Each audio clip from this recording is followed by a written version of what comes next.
All right, welcome everyone to the very first ever Great Proposal Bake Off AI edition. My name is Kristen Maycumber. I am the founder and CEO of Summit Strategy, which we are a win studio for growth obsessed teams who want results. I'm also your host for today's event. I want to set the stage of a few key points before we jump in and get this party started. We have actually been working on this event for many months. And the fact that we have over 700 people registered, which, by the way, is a record for a Summit Strategy hosted LinkedIn Live. Our previous record was 400, over 400. So I'm super excited that we're breaking a new record today. But the fact that we have that many people registered for this first ever event tells me one thing. Everyone in this industry, everyone in GovCon is trying to figure out where AI actually fits into proposal development and into your BD process. And if you're like me, this year especially, I have had a new proposal AI tool slide into my DMs. It feels like every week. They all promise the same things: faster proposal development, higher win rates, all those things that sound great. But as leaders, we have to have clarity on what really matters, how to evaluate those tools, and how to pick something that fits with your team, your company, your workflow. And that's exactly what today is designed to help you do. Um, so that's my first caveat. The second caveat is not really a caveat, but just a quick intro. This is inspired by the Great British Bake Off, which is an awesome television show. So that's why we've got that theme. You'll hear the theme throughout today's event. And on that show, if you've watched it before, you know that the bakers get the same ingredients, they get the same time limit, but they always get wildly different results. And so we wanted to bring that same spirit into proposal AI tools. Today is not a sales pitch. It's not a demo. You can sign up for those on your own. This is a live test. We're using two AI proposal tools. We're using the same solicitation documents, the same content library, and real proposal professionals that do this day in and day out, and we're putting them through identical challenges. So my last thing before we jump in is to acknowledge GovDash and Turingon for stepping into the tent and into this event. Putting your tool to the test in front of proposal experts, in front of 700 people on the internet live, never been done before, takes a lot of courage and confidence and a real commitment to helping the industry move forward. And we really, really appreciate them stepping up. Our goal is not to crown a single winner today, although we are going to name a star baker at the end. But we do expect each tool is going to shine in different ways. There's going to be different strengths, different gaps, different surprises. That's the whole point. And speaking of surprises, this has never been done before. I don't even know how this is going to end up. I don't know what the results are. I don't know how the proposals are going to turn out. None of us do. We are doing this live. So just wanted to keep that in front of everyone's mind that this is live on the internet in front of over 700 people. All right, quick intros. Let me bring some other folks onto the stage here. So I already said it. I'm Kristen. I am the founder and CEO of Summit. I am here to help guide us through every challenge, keep the lineup moving, and yes, make sure that nobody melts under pressure. Joining me is Anatalia Masic, also from Summit. She's an AI proposal expert, a scoring machine, and the person who has already spent an unreasonable amount of time stress testing tools so that the rest of us don't have to. And then we have Dave Blackburn, who's the founder and CEO of Orange Slices AI. And honestly, he's the man responsible for this whole event. He called me many months ago one day and said, "Hey, I have an idea." And listen, anytime someone pitches me something that starts with, "This has never been done before," and it might be absolute chaos, but it'll be fun. Do you want to figure it out? The answer is yes, always yes. So Dave, I want to give you just a quick second to chime in and see what you're thinking and how you're feeling about today. Yeah, super excited, and definitely want to make sure we give a big thank you to Summit for organizing this. I've seen behind the scenes what's happening. I am not a proposal person, right? So it's been fun to engage with these experts who have really been thoughtful in the way they've gone about organizing this event. And to your point, Kristen, I want to make sure to thank Turingon and GovDash, because I know both of the leaders for these organizations. They're amazing. They're out there trying to drive something new and innovative and make sure they deliver the best product. And I'm excited to see them go live today. So thank you guys. Awesome. Thank you. Natalia, anything from you before we go? I will just say that this has been incredibly fun. Definitely not anything that I've done before. So it's been really exciting figuring out how do we keep this equitable with, keeping the same requirements. One thing that we did make sure of, I want to make sure you guys all know, both tools use the same library of content. So that was really important, right? Same ingredients there for the technical challenge, like they do in the Bake Off. So we did try to keep it equitable, but definitely results, we'll see how they come out, how different they are, but it's really exciting. And I hope you guys get a chance to really see and understand how the tools work. What we wanted to bring, you get all of those, hey, we have this new tool, like Kristen was saying, in your DMs almost every single day, a new tool exists. But what do they really do, right? We can't all go and spend however much time researching and looking at all of these demos. So how can we show you guys what do they really do? That's the goal here. And hopefully you guys find that out and enjoy it. And yeah, let's go. Bake. All right. Let's bake. All right. Awesome. So quick intros for our two tools, and I'll let them give a quick intro of themselves and their tool in just a second. But these are the bakers inside the tent. So we have Sean from GovDash and Arthur from Turingon. And we also just wanted to say quickly on the LinkedIn page where this event is being hosted and streamed, we also have representatives from each of the tools in the chat live to respond to questions, comments. So keep an eye out for that as well. And then our two proposal coaches.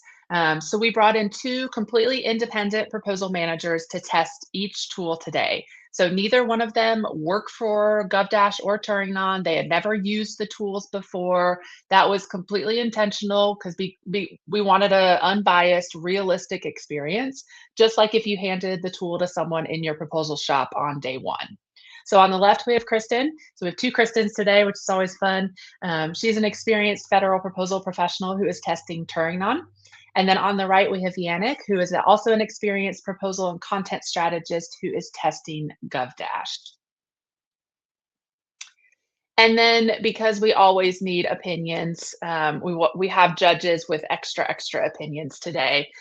So again, we chose this panel strategically because they all bring different perspectives. So we have Gavin, who's a principal with Third Arrow Studios. We have Erin, who is a former federal contracting officer. She's now a senior BD leader with Bank of America's GovCon team.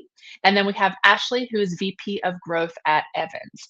So they are here to give us their unbiased opinions. This will be the first time they're seeing the tools, the outputs. I don't know what their opinions are going to be because we're going to all find out live together on the internet, which is great. All right, quick kind of map of how this is going to unfold. And we structured this very similar to the TV show. So if you're familiar with that, this will all make sense. We're going to do a signature challenge. This is really on the show. It's the Baker's intro round. For us, this is going to be where we're showing how we learned the tools. We mapped the process, setting the baseline. That is the only part of today that we did pre-record. We pre-recorded kind of learning and onboarding the tool because it took a while to kind of get up to speed. And then we snippeted, cut a little snip of a video for you to see the important pieces. We can't be here live on the internet for 12 hours. So we did pre-record that piece. That's the only piece. Second is the technical challenge. So this is where the bakers follow the same recipe with limited instructions to see who actually understands technique. For us, this is going to be, we're using an RFP document and applying that solicitation to both tools under pressure. Then we're going to do our first judges deliberation. Then we're going to do a showstopper challenge, which is the ultimate flex, just like on the show. And this is, for us, this is the RFI round. So again, we're going to use the same RFI to see what the tool can really do when we take those training wheels off. And then we'll do the final judges deliberation and awards. This is the handshake or go home moment. So judges are going to compare live what they think, and they're going to crown the star baker of the first ever Proposal AI Bake Off. All right, a couple of things before the tent, and then I'm going to be done talking here so we can jump in. I just want to make sure that everyone understands what we've done before, what we're doing live. So before the tent, it looked a bit like a proposal kitchen. It was a bunch of chaotic ingredients, way too many cooks in the kitchen, and definitely not enough time. But here's what we did to get ready for today. Obviously, we sourced the proposal AI companies. GovDash and Turingon stepped up quickly.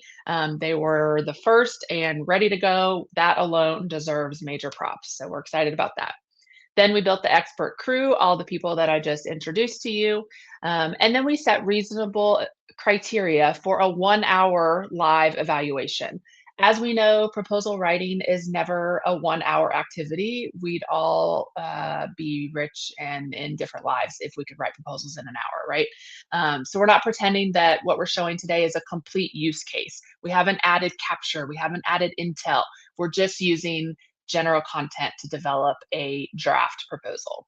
And again, our goal today is to show you more than a brochure, more than a website demo, and less than a multi-day, full in the sandbox test. We want to show you just enough to see how the tools think, where they shine, and where humans still matter in the process. All right. Here's how we are going to use criteria to score today's bake-off and what the judges will use. And Natalia, I'm going to have you walk through real quick. Yeah, so we developed this scorecard because, first of all, it's important to figure out how do we want to evaluate each of the tools fairly, equitably. So I looked at what's most important to me. I've implemented proposal AI tools and other tools at various companies, large businesses, small businesses. And these are some of the most important things that I look at when I'm implementing a new tool. First and foremost, and what gets most of the pie chart here is ease of use.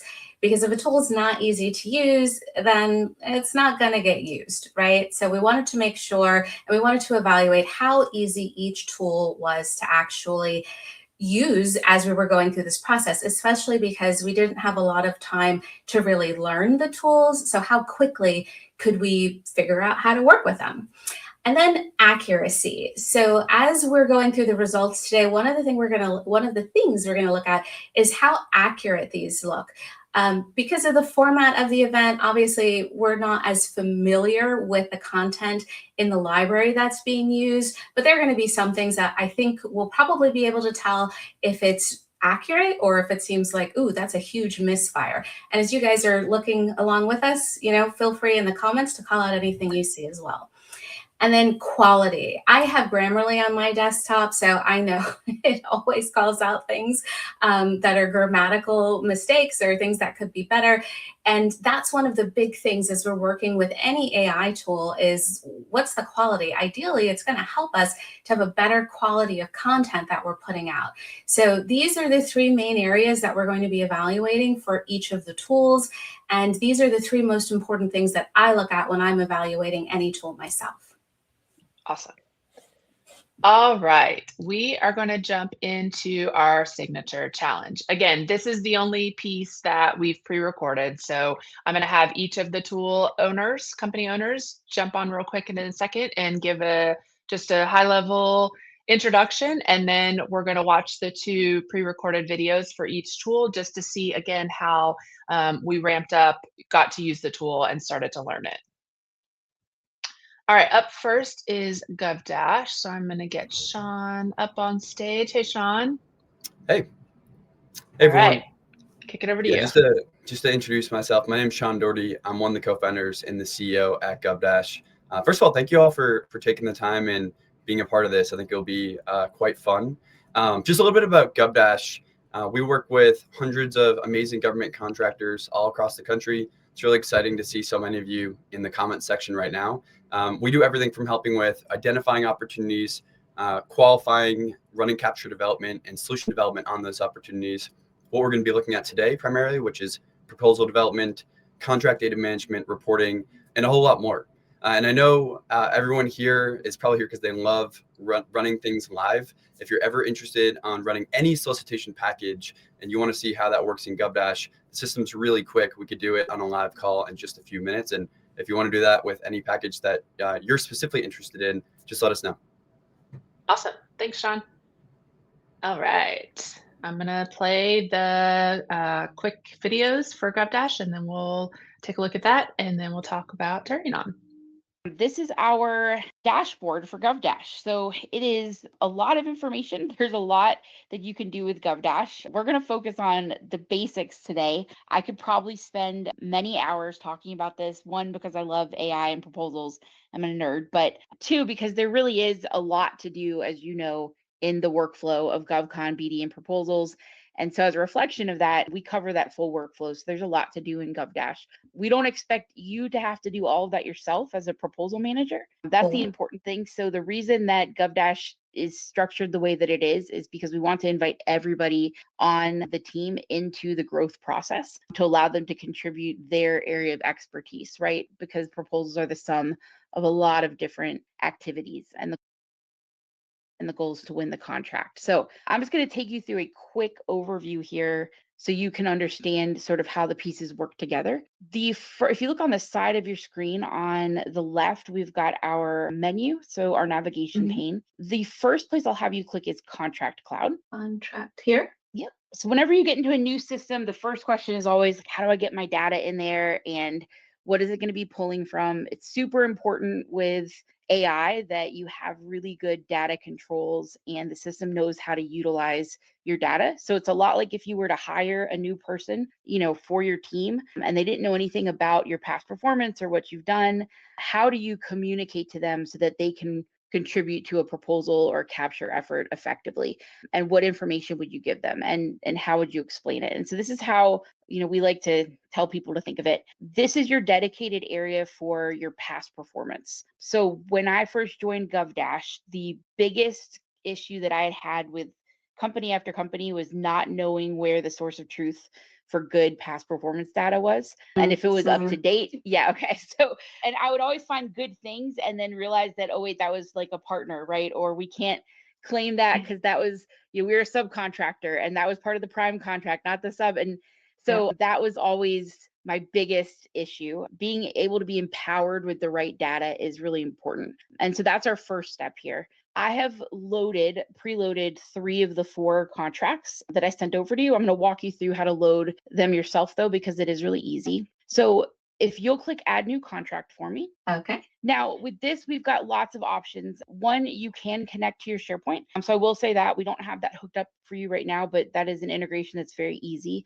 You can connect it directly to a SharePoint document.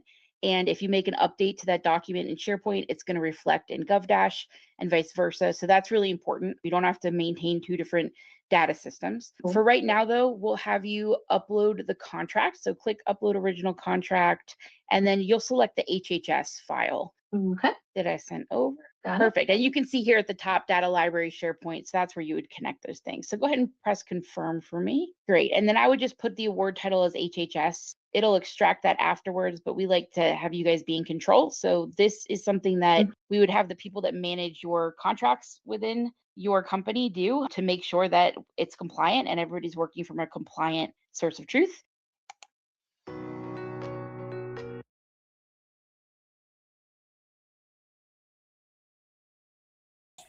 So that was my favorite feature in GovDash. I think past performance libraries are just about a nightmare. Every company I've worked at, basically you upload your contract document and then it gives you a summary of the past performance.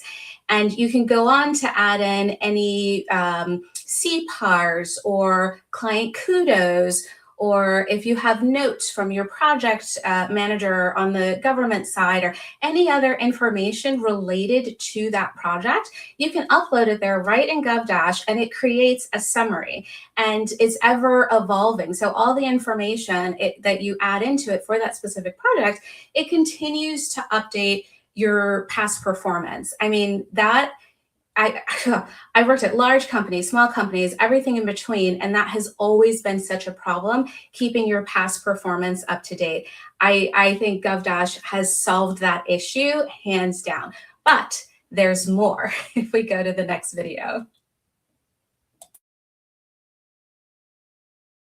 So these are questions that are almost like a capture plan question, right? And so these are things that, in my experience, I would like answered, one, as we're moving through gate reviews to make sure we're bidding on the right things, but two, so that we can write a good proposal response. And we're using that time well between RFP identification and then when it's actually released. So this is basically a capture plan, and your capture managers work within here. You can attach documents to it. You can add custom questions, and we've got that for every phase of the capture process, all the way down to solution, which is really where you start preparing for that active proposal response. And these things all roll up into a gate review. So they never have to put together a PowerPoint. They're just, adding their notes here, and everything will smoothly move over to the proposal once the RFP drops. So, okay, let's say now though that the RFP is dropped and we want to make sure that this looks good. So let's go ahead and have you upload your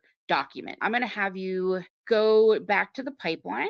So where and do you can I click go? that back There's- arrow right there. Yep. Okay. And then you can keep clicking back if you want, just to see. So it'll take you. There you go. And you can say add opportunity. In fact, Sorry, actually, where let's do- take you. That's okay. Let's go ahead and take you to the proposal cloud. Click that. Okay. I'll show you that way so it's easier. So this is where the dedicated area for your proposals. So you can say start a new proposal up at the top. It's in the right-hand corner. Okay. And you're just going to upload the documents. So if you have those handy, you can, whichever one you want to start with, RFI, RFP, doesn't matter. Oh, and does that have the scope of work in it as well? Yes. Perfect. All right. So go ahead and press next. Now this is cool because we've added your past performance to the contract inventory. You can click yes. So are there any specific projects of past performance you want referenced? You can click yes there. And let's just select, the first couple. So I just click on them? Yep. And these come directly from your Library. Contract inventory. Yep. So we're making sure Okay. everything's compliant. And then these would typically be filled out during capture. Now, if you're starting a new proposal, you don't have to fill these out if you don't know them right away. Like, let's say this is, you find it and they're like, we're going to bid it and you're going to kick it off and you're going to do solutioning the next day.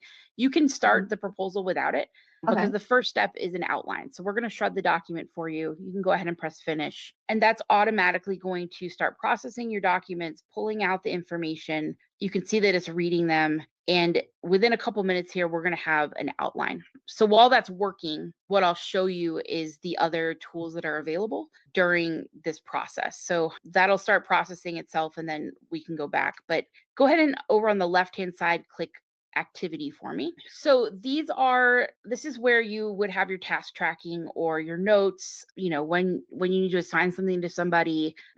Our pricing is all inclusive. So it's unlimited users, unlimited proposals. We do that because we really want to remove all barriers for teams to be involved in growth, right? That is what we believe in, breaking down the silos and making everybody part of the growth team and contributing to growth and expertise. That's really what we believe in. AI is a fantastic tool, but it's only fantastic if it's paired with human expertise, right? So we want to get as many of those people in as possible. We want to streamline their workflows so that they can focus on what's important.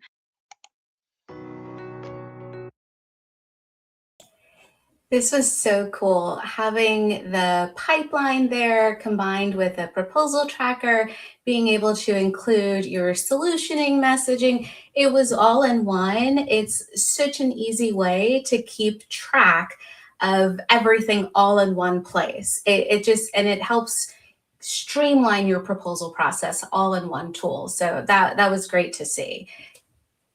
Okay, awesome. Now we are going to go to Turingon. So I'm going to get Arthur on the stage here. And Arthur, I'm going to let you give a quick intro. Well, hi, Kristen. My name is Arthur Runo. I'm the co-founder and CEO of Turingon. And we create AI products for the GovCon sphere. The product we're going to be looking at today is Proposal Pilot. We're a little bit different than GovDash. We have another product called Capture Pilot for the front end. Prior to this, I worked in GovCon proposals in Northern Virginia and DC for the past 20 years. So Proposal Pilot is really a love letter to the proposal industry. It's a tool that we wish we had when we were working on these day-to-day and sitting in the war rooms late at night. So eager to see what everybody thinks about it. Awesome. All right. Thank you, Arthur. All right, we're going to play the quick video intro.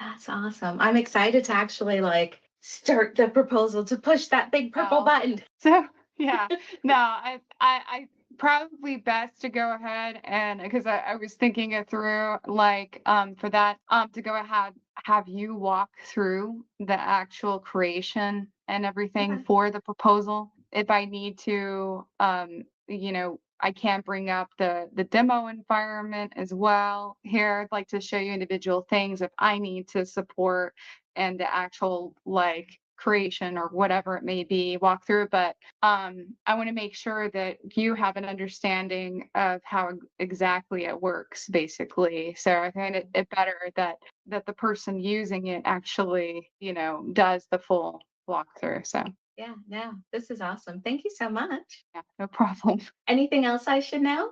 Not at this point, I would say right now.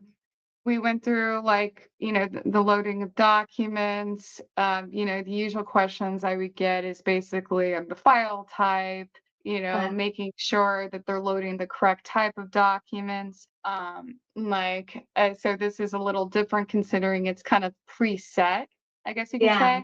So with that, I would typically say, whenever I'm talking through the loading, make sure you're loading past performance. You're loading, some companies, they kind of have a document set based off best practices, basically, of what they like or the content. So making sure that stuff is specifically loaded.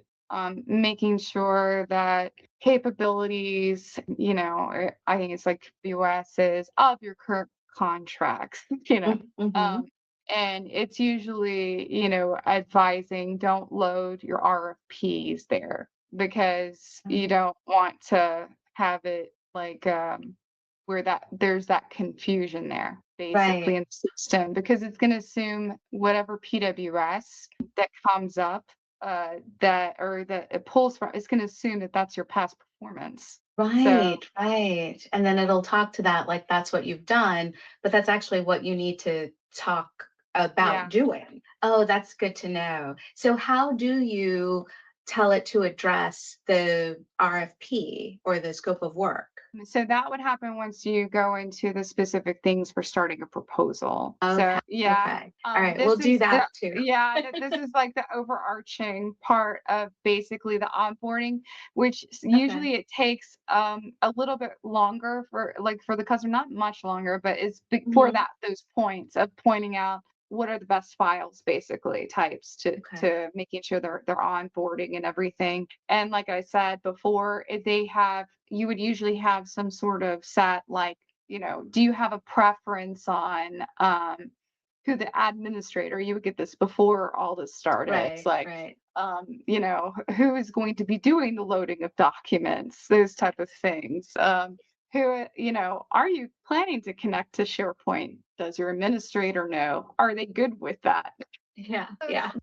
There's details to be sure that once you get to this call, basically, everything is good and set to go. Because we want to try to make it as smooth as possible for the customer. So what you didn't see in that video was the actual upload of the documents, but it was, not very exciting, so we didn't include that. But it was so simple and so easy. I took about, I think it was like over 40 documents and just dragged them over, and it uploaded in like a second. I have worked with so many different tools where I didn't have that control to be able to do it myself. And that's something that I think really set Proposal Pilot apart, is I have the control over the documents that go in, and I can add into the library. A lot of other tools, they do it themselves, and you don't really get to, have that control over your own content, which can be a little concerning, right? There are other tools where I give them all the documents and they do their stuff in the back end, and then they tell me when it's all ready. But with Proposal Pilot, I have the control. I could just drag and drop, and it's there, and then it works. That's amazing. I love that. And then when you do start to use the tool, it's so easy. It's so intuitive. I could see the tool learning right in front of me. And we can go into the next video now.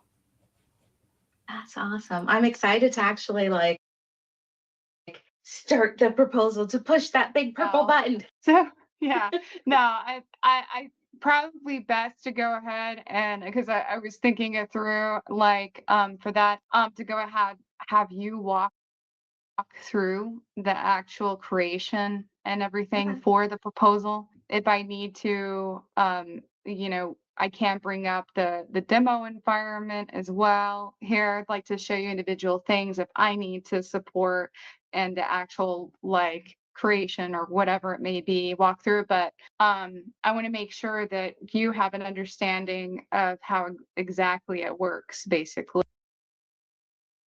The system does need a little bit of time actually to, and like I would say, ingest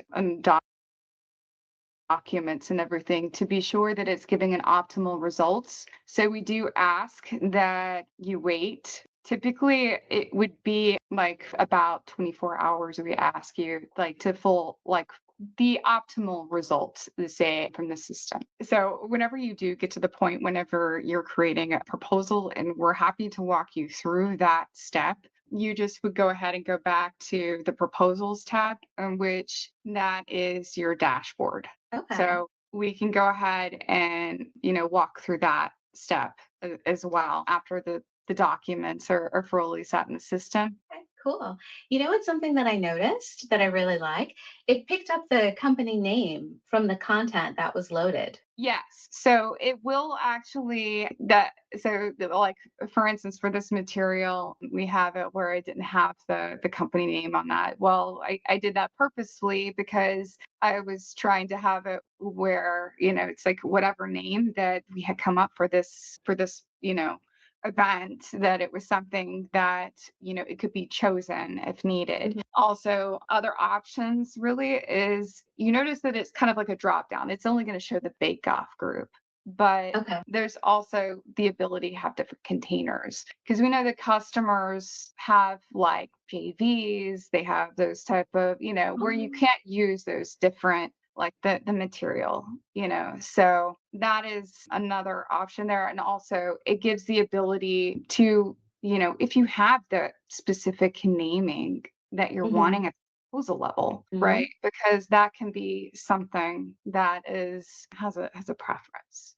too. So you're saying if I had different JVs or even CTAs or just prime team relationships, each of those team names could show up here, and I could choose those to respond with?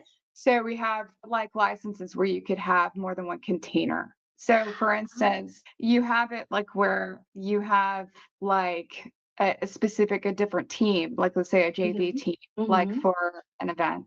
Then that's what would, you would have those team members for that and that specific past performance, because it's kind of accumulation, right? Cool. So. Yeah, I love that. And even companies who have subsidiaries, that would probably be really useful as well. Yeah. So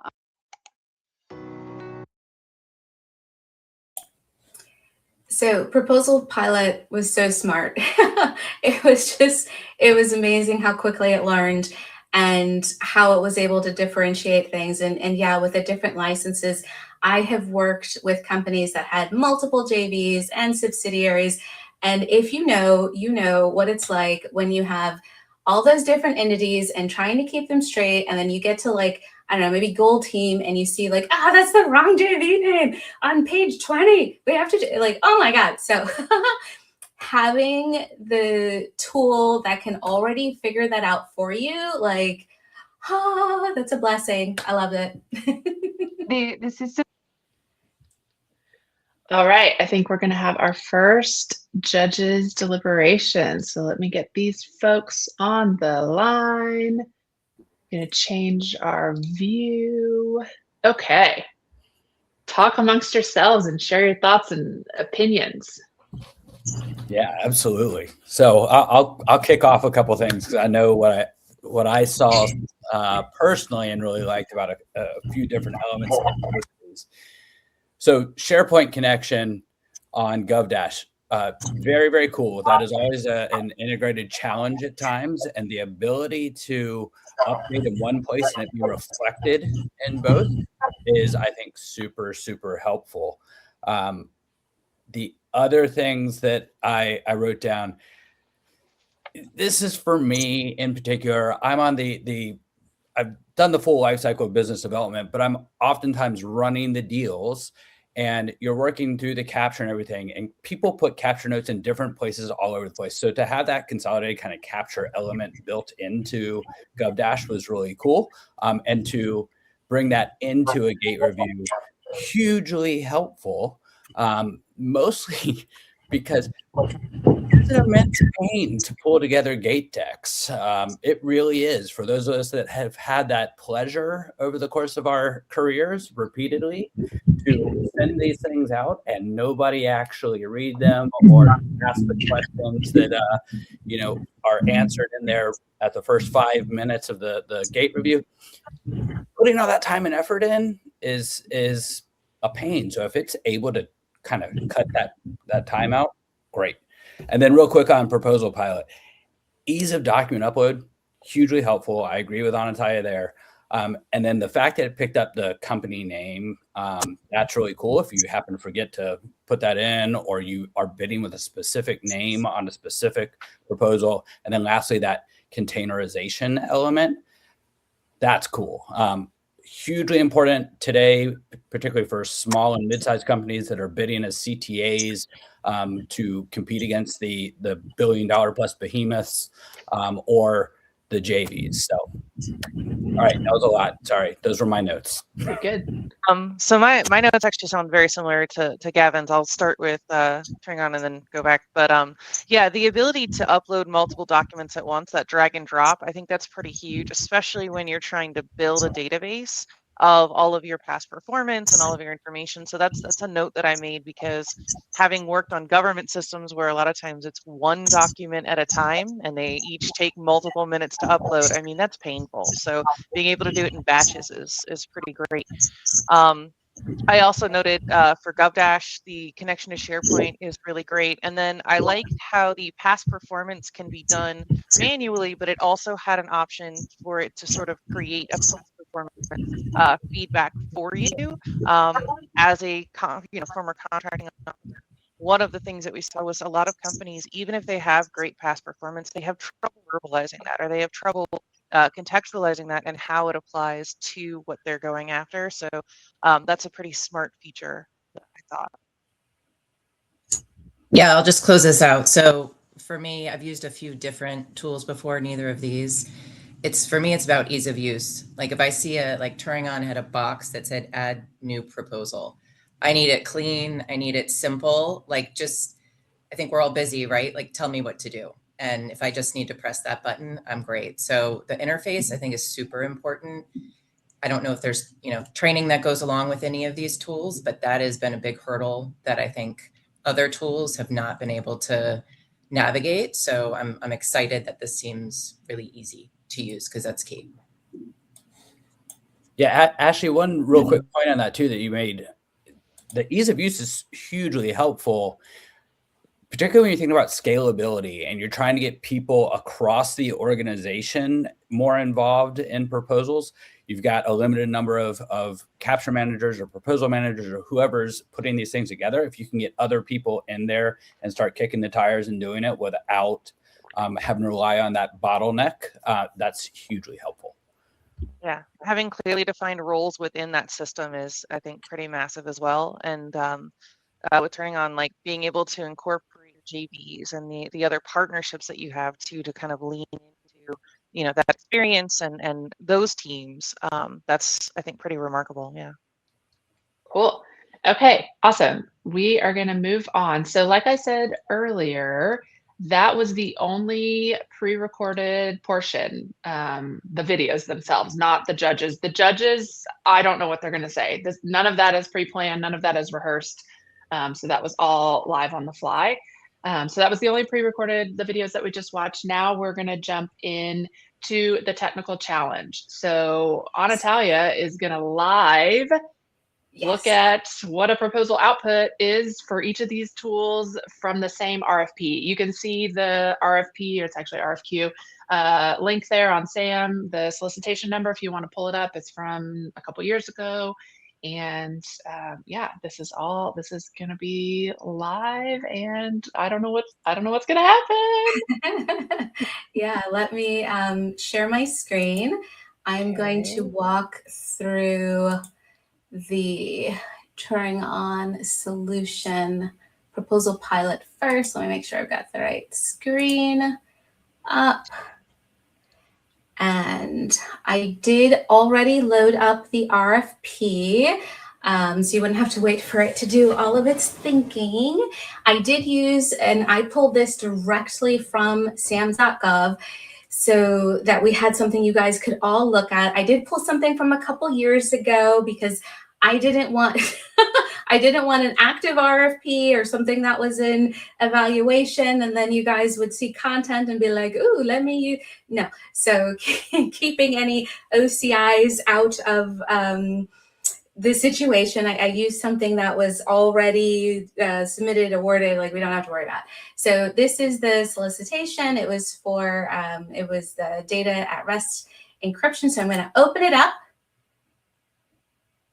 and we can see the results. It's loading. Okay. So it opens up in the technical quotation. I'm going to quickly look back. Okay. I've got two volumes here. So there's a technical and a business volume. And yeah, we'll dive into the technical first, which I think is what we've already got open here. Let me see the table of contents. Okay, that all seems to make sense. It starts with an understanding. I really like how it starts out talking about the government. That's how I start my understandings. We want to talk about our client first, what their needs are. That's how we demonstrate our understanding. You can see my Grammarly has popped up, as it always does, but Grammarly, you know, sometimes it disagrees with itself. So I don't always, you know, address everything that Grammarly brings up. Some of these, yeah, so some of these might need to be addressed. Some of them might not be necessary, but you can see there's a few things that Grammarly doesn't like. And some of those are just my preferences too. But the formatting looks consistent overall. It's justified, or sorry, not justified. It's, yeah, it's clearly aligned. There's a space between each paragraph. I like that. A little orphan there. Don't love that, but that's more personal than anything else. Okay. I am actually going to pull up, you can export these into Word. Oh, wait, we've got a table here. Okay, we've got the phases. Just quickly checking. Timeline seems to make sense. Okay, but I'm gonna, so you can export these into Word. I did already do that again for the sake of time. So when I do, what I like is that the headings are all tied to my styles. So that makes it really easy to edit these. One thing I do note is that they don't have they're not numbered headings. So I would have to go in and add numbers, but that's not the biggest issue. I do notice it changed everything to justified also when I exported it, but it wasn't justified in the platform. So that's interesting. But because it's all in styles, I can quickly change that. So that's okay. Scrolling through, nothing's standing out here. Formatting is very consistent, so that's good. There's that table that came over really clean.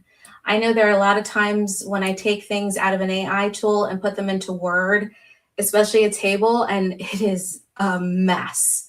So that's really clean. I like that.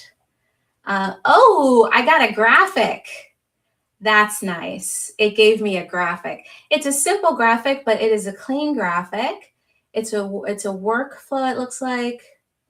Okay. Okay, I could use that. This is supposed to be like pink level content, right? We work through it, we iterate. So for our pink level graphic, I think that's great. And did it give me, it gave me an action caption. That's amazing. That's better than I get from some of my technical SMEs. A better first draft graphic with an action caption. I'm very happy. I'm very, very happy with that. I can work with that. And is this an alternate graphic, it looks like, or an alternate caption? That's fantastic. So I'm very pleased. Draft graphic in the document. And it's given me some notes on the resumes for me to follow up with. Again, if I'm looking to this for like a pink level first draft, I'm thrilled. I've got notes to follow up on so that I can work towards that next stage. There's my corporate experience. Okay. Now this is all very consistent. I see in brackets, it looks like those are my notes that I need to follow up on. I see contract value and yeah. It would be great if the brackets were highlighted so that I wouldn't miss those, but I can tell that, okay, it's in brackets. That means it's something that I need to follow up on. I do see a comment in the chat if the graphic is editable. It doesn't look like it's editable in here. If I go back to the tool,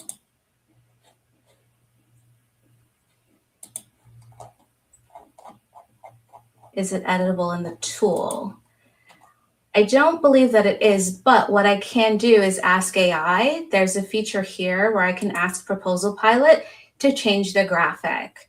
So whatever edits I wanted to make, I would just highlight this and ask Proposal Pilot to make those changes. So maybe I wanted to change something in critical security considerations. I would just say that here and it would make those changes.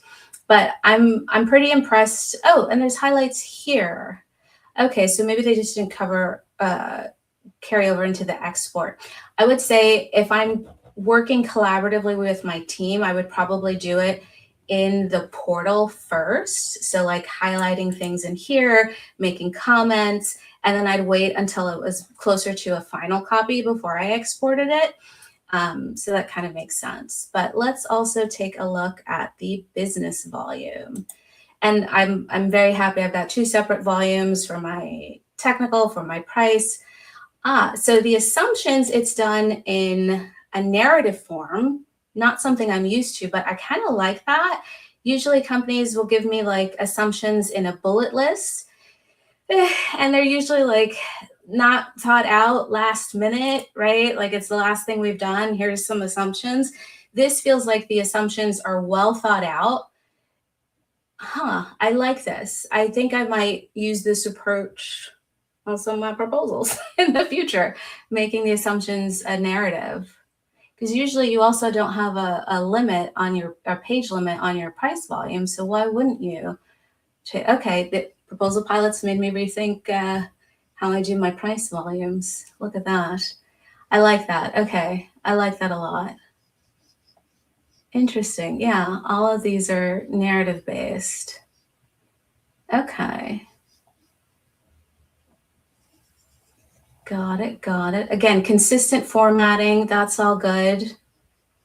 It's called out fire sections. Okay. Oh, and then, yep, there again in brackets, what I need to do, which is the pricing template. All right, that's all excellent. So I'm really happy with what it's given me there. Now I want to pivot and look at the compliance table that it's created. So, all right, it's got the instructions, the evaluation criteria. If I click on view more, I get the full, how it all connects. And I can see, so it's saying this is not compliant, and I can see why it's not compliant. It gives me, okay, the task area coverage gaps. Okay, so this is really thorough. And yeah, I don't have any resumes in the document. I don't think there were necessarily resumes in the content library that the tool used. So that makes sense. Yes, that is non-compliant. That's a good catch. All right, oh, but I have some other non-compliance. So it's good to know that it's checking those and seeing why things are non-compliant. I did export this to Excel earlier, and here's how it shows up, which I do prefer that things come in line by line. Instead, it's given it to me in paragraphs, but it's all clearly lined up, and I know exactly what I need to do to improve to get to a compliant response, which is really handy. A lot of my reviewers don't give me that much detail. So this is great. I'm thrilled with this. All right. So that's the compliance matrix in Excel. Definitely usable. I can work with this. All right. That is Proposal Pilot. I like the ease of use. The content it's generated, it's clean, it's easy to read. I think this was what? How many pages? It doesn't tell me how many pages here, but it seems like a decent amount. It does appear to answer all of the requirements. It's clearly shown me, yeah, what I need to respond to, what's not been provided. So I feel like I've gotten a good, decent amount of content to start with from my pink level to iterate on and get it to the next review stage. So I'm happy with this. I'm happy with what Proposal Pilot has given me as a first draft. All right, I think I can move on to the next tool. And that will be GovDash. So for GovDash, I am going to pull up the proposal. So I go here. And then this is the opportunity. And first I can look at the outline, which is here. There's definitely a lot laid out. See a little thing here. Yep, no personnel assigned, right? We don't have resumes. Okay, they've laid out quite a lot. This looks like a lot. And then, okay, there's the price volume. All right. So let's now look at the actual proposal response. How do I just hit the back? I think I just hit the back button. Okay, and then I can view the proposal. Can I view? Oh, so I do believe with GovDash, it's primarily viewed in the Word document. So here is that. So it does give you a cover page, which is good. So that's already drafted for you. It's got the customer information. It's got who it's submitted by, and you've got a draft cover letter. I do think I would end up revising a lot of this cover letter. There's some cliches in here I wouldn't necessarily use. We're pleased to submit. We understand. We're committed to those. That's not language that I would use. Some of those cliches, right? So I'd have to change all of that language. But I've got a cover letter format, so I could definitely use that. And then, okay, we've got the table of contents. That's helpful. And then we do have numbering of the headings. That's good. Though I do notice this goes to level 5. That's pretty deep. I tried to not go further than like a level 3, maybe a 4 if I have to, especially since these are all PWS 3.1. So I'm not sure why we go that deep. If it's all the same PWS area, maybe those should be like inline headings. So I'd have to look at the headings and the formatting and look at changing that. That would be some rework I'd need to do. I also, this is a personal pet peeve, that brackets are a specific, I'm a grammar bug. So brackets have a specific meaning. Those should be parentheses. I would need to change that throughout as well. But that's just me and my like nitpicky punctuation. I also noticed there's no spacing between the paragraphs. So I would have to fix that too, because that would drive me nuts as I go through it. Yeah, we need spacing. Otherwise, it does seem like all the content is there. Going through, and okay, here it has highlighted everything, the pieces that we need, so that's good. I can see the highlights, and there's the corporate experience section. Got a table here. This is in past performance. But yeah, everything's so close. Like, yeah, we need spacing. I'd have to do some reformatting on this one. So that would take me some time to reformat. Also, these footers are a little different. I don't think I would put my UEI, or maybe some companies do. I don't know. That's not something I would do. So that would need to change. But yeah, I like that it's got the tables in there and all the content appears to be complete. Oh, they put the pricing in with the technical. That would be problematic. We need, typically your pricing volume is separate from your technical, otherwise it's a compliance issue. So yeah, I'd have to take that out and create a separate volume for the pricing. That could be very problematic. So I need to fix that. But they've also done the assumptions in a narrative format. So again, I really like the assumptions as a narrative. That's a good approach. I'm gonna keep with me. So I will keep doing that. But yeah, I would have to take the pricing volume out of the technical. That doesn't work. And yeah, I would end up doing some rework on this outside of just, taking it to the next stage of a red team. I'd first have to reformat everything and then work through the gaps and things that needed to be addressed as well. But let's look at the compliance matrix that they have created. So there is one in the tool that we can look at first. So let's go there, compliance. And so it shows here, which I like the breakout because it is line by line. That's cool. And I see the instructions, shall, will, must. It's got everything there. So that's really awesome. I like that a lot because that's how I'm used to doing my compliance matrices is line by line. But I'm not sure how it's evaluating everything. That's the only thing. So I feel like there are some things that are not included in the proposal that they're saying are compliant. So, because we definitely had some gaps in there, and it's saying everything is accounted for. Maybe that just means the headings are accounted for, the sections accounted for. I don't know. So yeah, I'm not sure how it's determining compliance here. But if we take a look at the Excel spreadsheet, so it looks like there's a tab for each attachment that was uploaded as part of the solicitation. And then there is a cross section. This is probably what I would want to use because it's got the instructions, the task area, and the evaluation criteria. Those are the main things that I'm looking at when I am doing a compliance review. But as I look at this, I don't know that I could use this actually.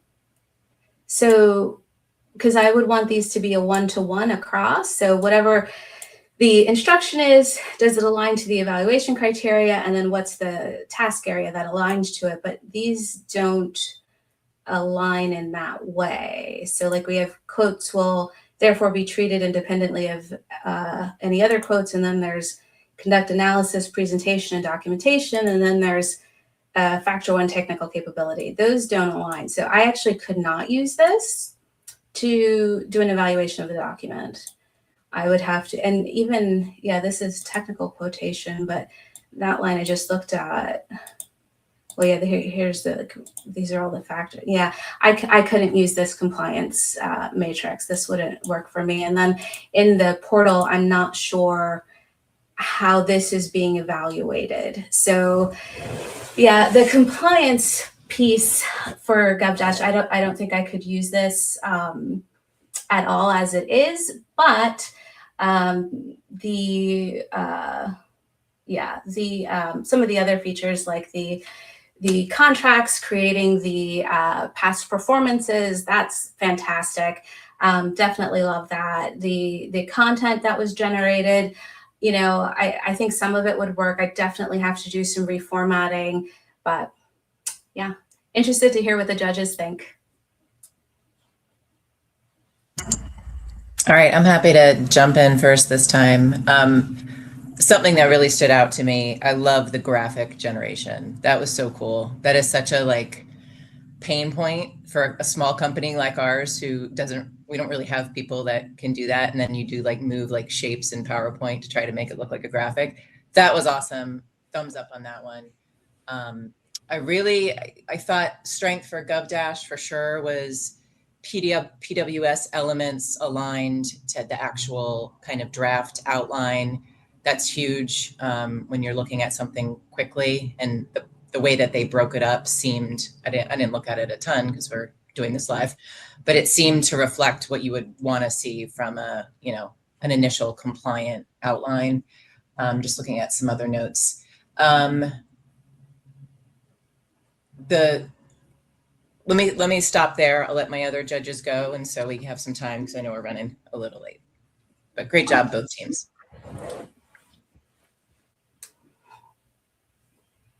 Helps if you're not muted.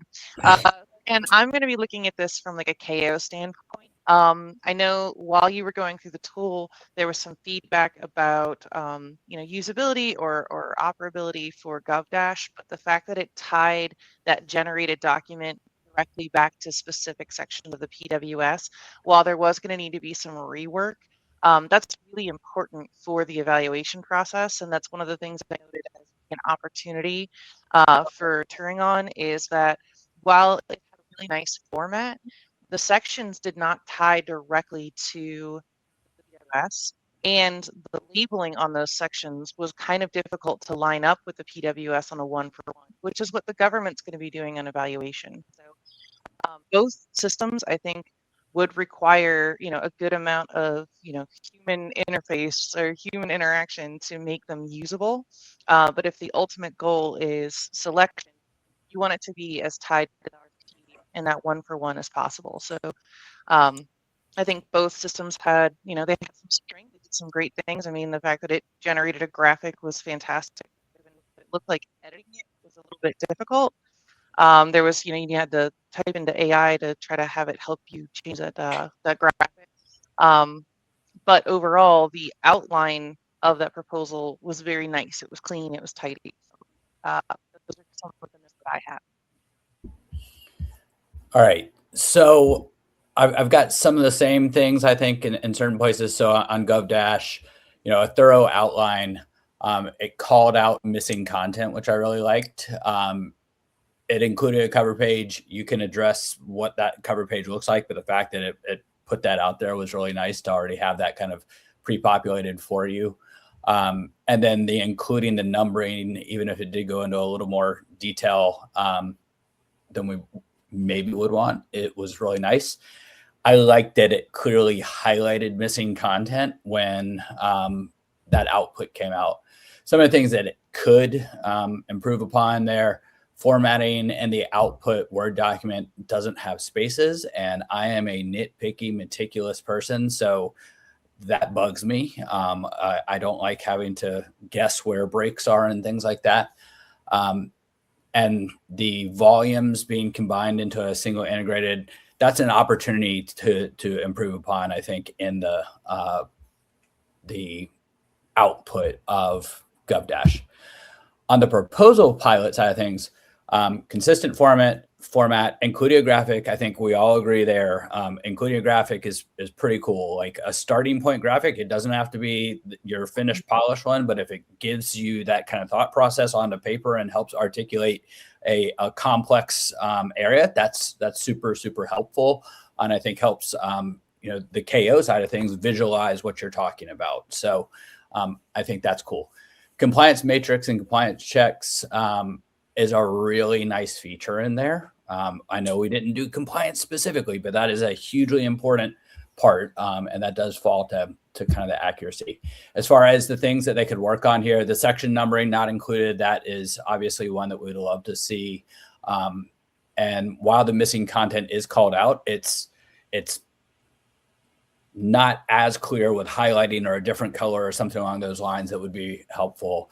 And then the graphic not being directly editable in the output or in the system itself, a little bit of an annoying thing, but I think Anatai was able to say you can actually go in and make some changes there and it will do it for you. So all in all, both have a lot of strengths, a few areas of opportunities. So I like where they're at. Yeah, it's Gavin, the Turingon compliance matrix where it calls out the specific sections and then gives you recommendations. That was really cool. That I think was a really useful tool. Absolutely. Awesome. Okay, we're going to keep this little game moving. So I am going to, I got to push a lot of buttons to get people on and off here. So we're going to do the Showstopper Challenge now. So this is the RFI round. This is when Kristen and Yannick are going to actually live again, generate and look through output. And so we're going to do GovDash first, which is Yannick. Hi, Yannick. Hey, Kristen, thank you so much. So I'm going to share my screen here and I'm going to show you the GovDash system. I was given the RFI for cybersecurity RFI. I'm testing that with GovDash. Yep. So if we go All right. to screen, and I'm in the GovDash section here where we have our active proposals.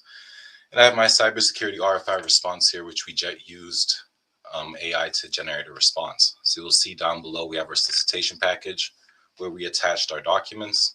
Once we uploaded them, we asked AI to generate a response. It provided all the information you see here on the screen, as well as an outline and a compliance matrix for our response. The compliance matrix is very thorough. It goes through all the sections, so each of the sections and where each of the elements of the compliance matrix comes from, which I really like. It also provides us with an outline. The outline is very detailed. Provides us the page limits and page targets that we can set for each of the sections so we can really tailor it to our response and our desires. One of the really neat features I think though in the outline is when you click on each of the section headings, you get this edit sections details window. And this window allows you to kind of pink team your content or at least tell the AI what kind of content you'd like to see in that section. I think that's pretty neat. So here in the writing plan, you can give it bullet points, you can write paragraphs, give what information you'd like it to help inform the generated content. It also gives you the citations here from the compliance matrix. So you can always go back and check your compliance by clicking on each of these elements.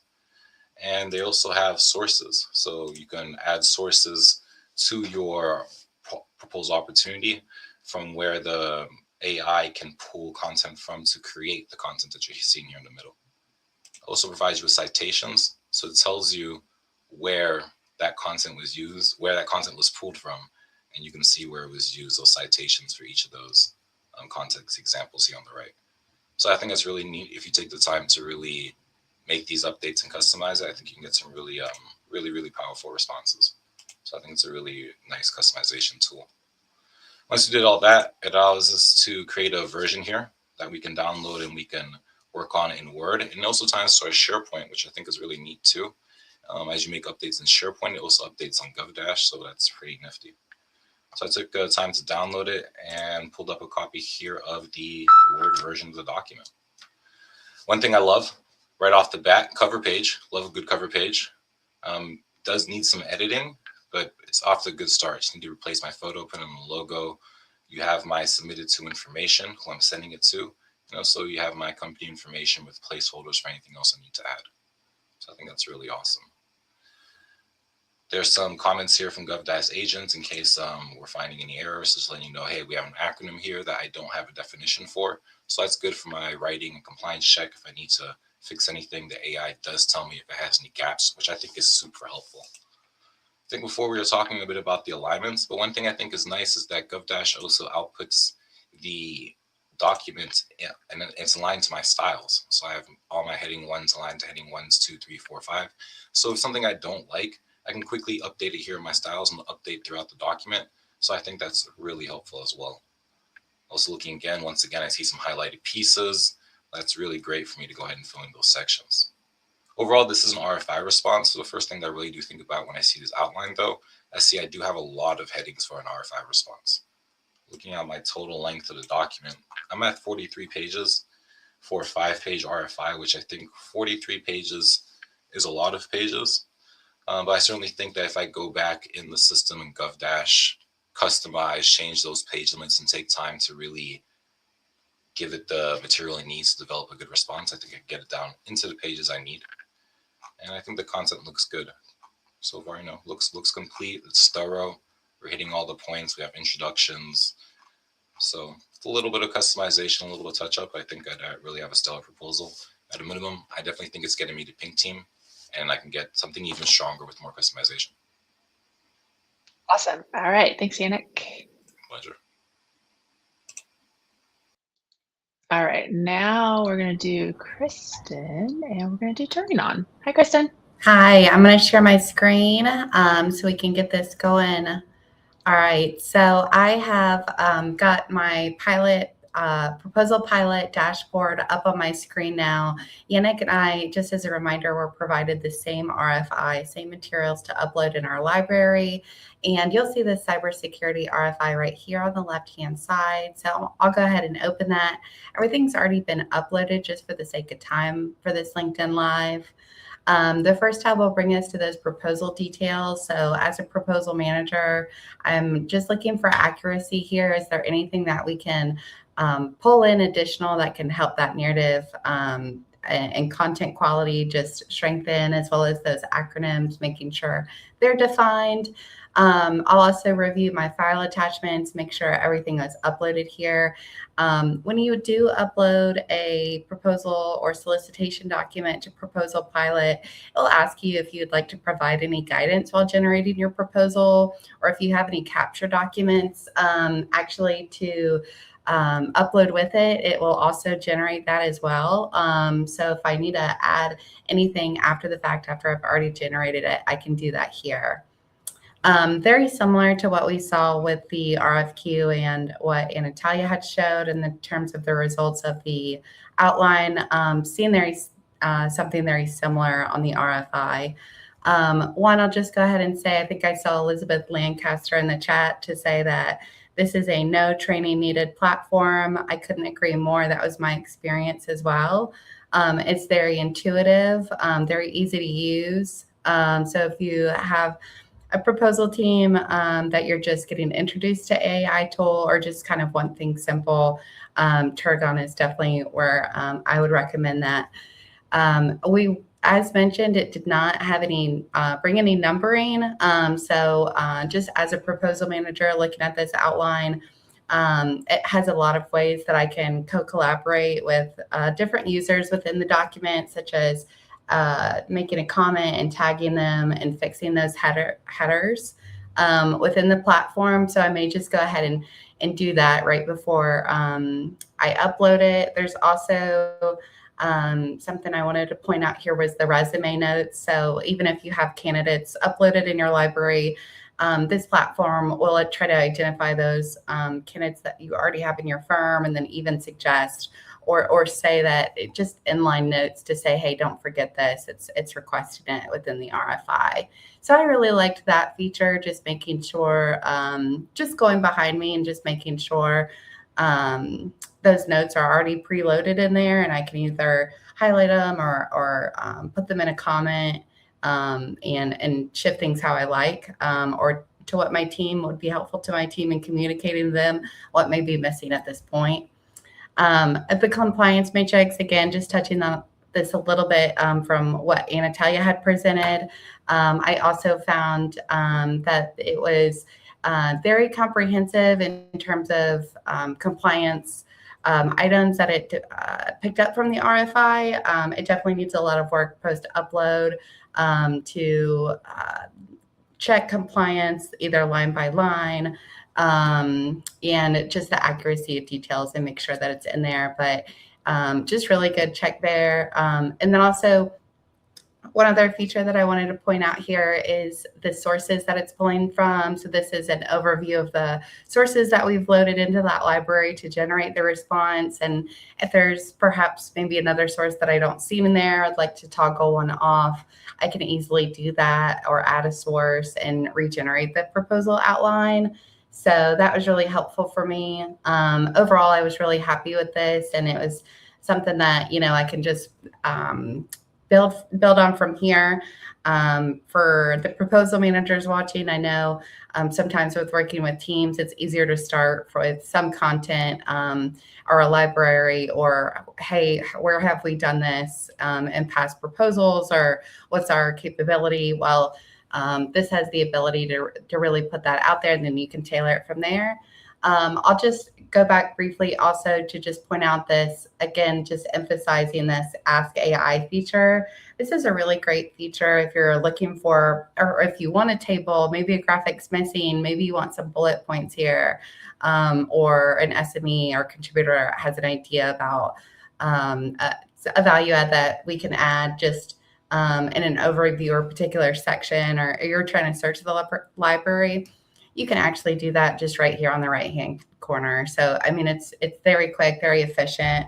I would absolutely say they live up to their name in terms of streamlining RFP responses, automating compliance, and being a decisive edge. Thanks, Kristen. I'll pass it back to you. All right, thanks, Kristen. So we are going to get Natalia on, our judges, all the buttons. All right, so we're in our final judges deliberation. Take it away, kick it off. Yeah. So I know for me, I have two businesses. I'm supporting any number of clients at any given time. So ease of use is top priority. And the quality of the content is also going to be a big priority as well. So those are the things that I look at first and foremost. And that's what I'm thinking about the hardest, is what's going to be easiest to use and what's going to give me like a good quality content. One thing I do want to point out that I don't think I mentioned as I was going through the technical piece is that GovDash does use a company's templates when you're exporting content. So I think that you can like preload your own company's templates into the tool so that when you export them, it'll come out into your own template with your own styles. So that can help with the formatting piece as well. So that's one thing to consider also as we're making this final deliberation. But for me, I'm focused on ease of use and the quality of the content that's put out. How much work am I going to have to do to get it from pink to red? And both tools do claim to get you that good first draft pink team content. So which one gets us there the closest is going to have the least rework.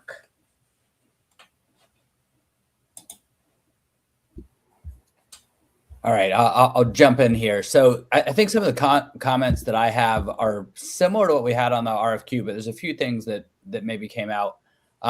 So on GovDash, detailed outline, I loved it. The ability to include the page limits in there. the opportunity that goes with that is right now, as Yannick mentioned, there was a little overkill in the output, but he also then corrected it that had he put those page limits in and adjusted it a little bit better, we probably would have ended up in something. I think that that's really cool that there's a page limit element there. The auto-generated comments for missing elements, like spelling out an acronym or something, that's hugely helpful. So those are really good. The formatting layout, I think Anataya just hit it. You can put templates in. Maybe we didn't see that here, and therefore that's skewing it a little bit. I think just being able to see better spacing and things like that is always helpful. When you look over at Proposal Pilot and what was going on there, clean formatting, as it laid it out, the flags for compliance issues in the compliance matrix, that was really nice. I love that feature. The Ask AI feature, we hadn't seen that one previously. Pretty cool for putting in some sort of inject or improving upon the content. And then an opportunity, it's again, missing the section numbering and some of the things like that. I would say a really important thing, and everybody that is on this live should think similarly here, is these are meant to help you start to generate content. There needs to be a human in the loop the entire way through and validating things. The information is in there is only as good as how up to date things are and that people's eyes are on it and that it's being written a certain way.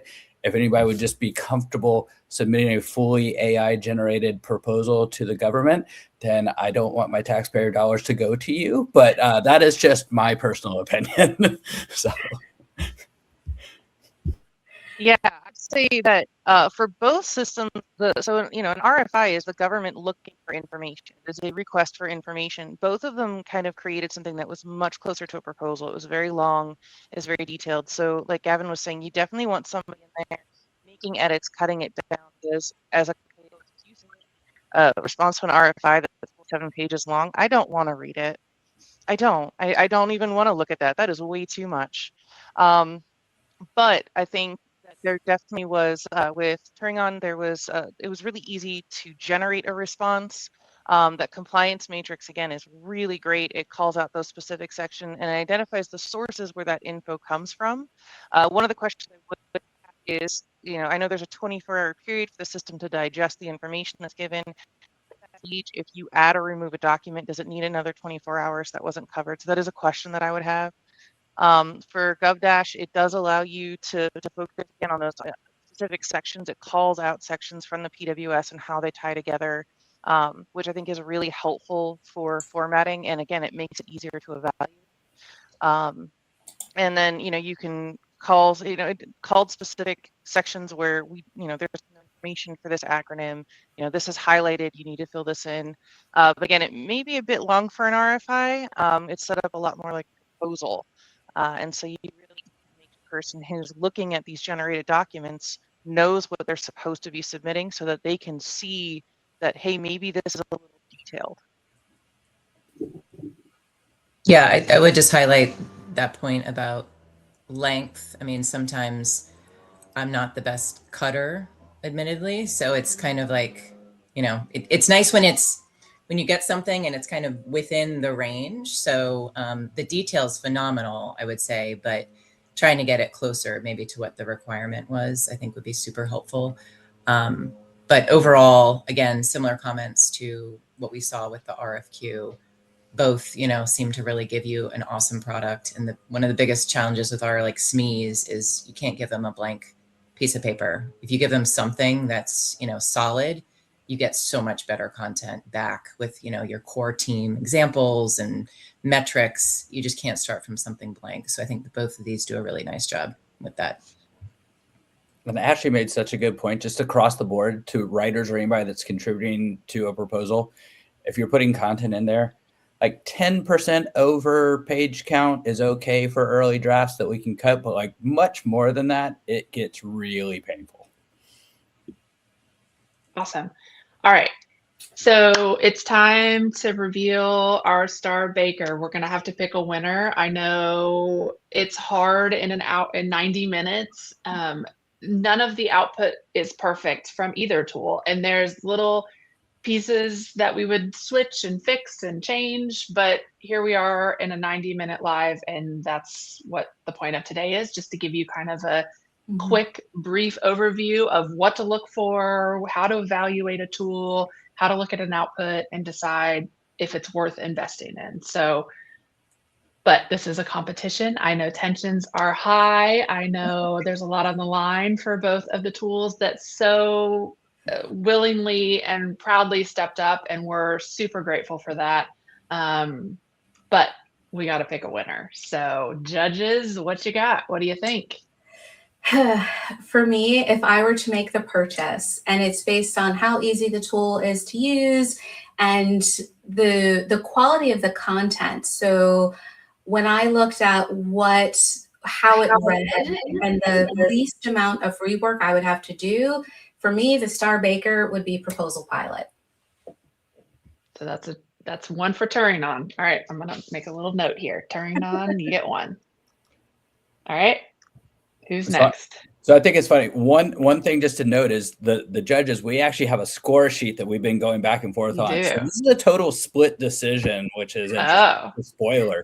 But for me, across the board, I'm fairly aligned with what Anataya was saying. There is some of the little things that could be improved upon on Proposal Pilot, like numbering and highlighting some things. It's not the end of the world. They still called out content and things like that. I think the ease of use, the compliance breakdown on why things were either compliant or not compliant, the formatting and the output that makes it a little easier to read through, that stuff was just really nice.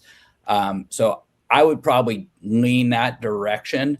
I will say that in either case, I would be completely confident with giving these to teams and saying, hey, here's a starting point, get moving on a proposal, and let's start putting pen to paper, basically. Okay, what's your vote officially? You gotta say the so words. I'm going Proposal Pilot. Yeah. Okay, we got 2 for Turingon. Ashley, Aaron?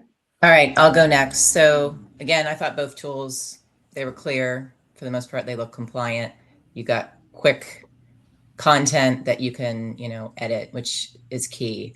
For myself, working with a lot of complex proposals, I think the more detail for me is probably actually more helpful. So even though from a GovDash perspective, I feel like maybe the RFI was too complicated for a long 100+ RFI, I need that, I would say. So I would probably defer to GovDash. Although I thought Turingon for something, like this RFI, I actually had them for the RFI, but for the RFQ, I would pick GovDash. You got to pick one winner for the whole thing. So all right, then I'm going to go GovDash. Okay, so it's 2-1. Aaron, it all comes down to the former contracting officer. What the heck? So this is actually not going to make things easier, because I'm actually going to be going with Star Baker as GovDash too. Now, for ease of use, Turingon is very easy to use. It's very user friendly. Everything is clearly laid out, and it's really done well. The compliance matrix is fantastic. But if I'm using this tool to do proposals, if I'm using this tool to respond to the government, accuracy is going to be the #1 thing for me. And tying it directly to those documents, making sure that it's outlined and numbered the way that it needs to be, that's sometimes the difference that sets proposals and responses apart. So I'm going to be looking at GovDash. There are some areas for improvement, which we did cover, but again, that accuracy is going to be really important for me. And like Ashley had said, the RFI was a little long, but when you're actually going for those awards, that's when you want that accuracy. So it's GovDash, and we're still tied, and I'm sorry. Kristen, you have to be the tiebreaker. No, absolutely not. Absolutely not. So that's crazy that we have a tie. None of us knew what to expect there. But there's pros and cons with both, which is just another example of why it's important to test these for your company and figure out what works best for your workflow, your company, your style, all the things. So I know we are running a little long, but I just want to take a couple seconds because everyone's on stage now. let's talk behind the tent a little bit, just thoughts, feelings, especially from Sean and Arthur. Like, we're at a tie. What the heck do we do now? Like, what do you guys think? Where do we go from here? Well, Kristen, if I could say something, I mean, effectively, I think the real winners here are the industry. This was really about transparency. Kudos to Sean when he put out this challenge and willing to put his tool on the line to be judged in front of everyone. I was happy to answer that challenge simply because I believe that we owe it to industry to really show what these tools can do and not just demoware that is hiding behind a curtain until after you pay a price. Just want to thank everyone who was involved for taking the time to view us, and all the judges, and everyone that was involved in promoting this. Awesome. Thanks, Arthur. Sean, any parting words from your side? Yeah, I just want to say thank you everyone for attending and staying for the whole session. I think that was great. And yeah, I think there are a lot of things in, and I imagine both systems, but definitely in GovDash, given that's my area, that we didn't even get into today. And so if anyone wants to take a look at those and see, for instance, like what styling looks like in the system, we can do that. But thank you again for taking the time. Awesome. Dave, I'm going to give you a parting word too, because this was your idea. And then I've got one more slide and we're going to wrap it. Yeah, love these two for being bold. I love you, Summit, for stepping up and making this run. This is hard. I mean, look, this isn't, this was a very quick take on these tools. They both have pros and cons here. We certainly know that there's things that if anybody on this video puts them to the test, I'm sure they're going to be able to work through some of these different issues and really get a great tool. So thank you, Kristen. Thank you, Natalia. Thank you, all of the judges and team. Awesome. Thank you, Dave. All right, super quick. Let me show you this slide. So we wanted to make this useful for you guys so you can screenshot this, look at the recording later.